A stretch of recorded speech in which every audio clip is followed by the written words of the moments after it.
and welcome to day 21 of Find Your Flow. Today's pose is Utkata Konasana, otherwise known as Goddess Pose.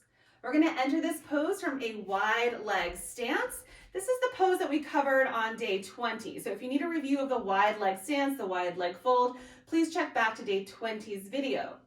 So from this wide leg stance, with our arms nice and wide, engaging through the core, crown of your head reaching up and strong through the legs, we're going to pivot the heels to come in towards the midline of our body so the toes are pointing out. From here, we're going to bend our knees, and our knees are going to go in the same direction as our toes are pointing, still keeping the low belly engaged, so we're not sticking our butt out, low belly engaged, and our arms are going to reach up overhead. Now, however deep you go here is going to depend on how this feels in your hamstrings, how this feels in your inner thigh muscles.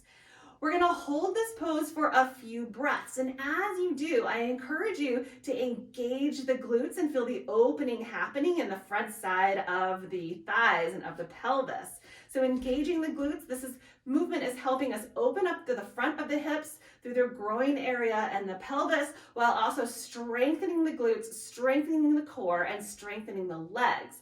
The arms have options here. You can take the arms up overhead. You can bring them out as cactus arms. You can even play around with other options like eagle arms if you are used to yoga and doing some other poses.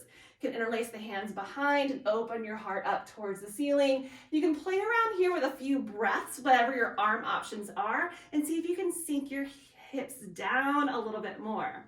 If this feels pretty good and you need more of a challenge, you can lift one heel, perhaps lift the other heel, and if you really want to work on those leg muscles, lifting both heels, you might find that you have a little more space to sink the hips a little bit more.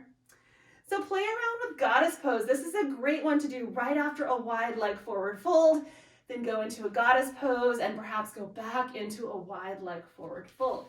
So we have 21 postures in our flow so far. I would love to see how you link the postures together, so have some fun with these. We'll be linking them all together in one final flow on day 31, but a lot of them can flow together on their own, or you can mix them up and create your own.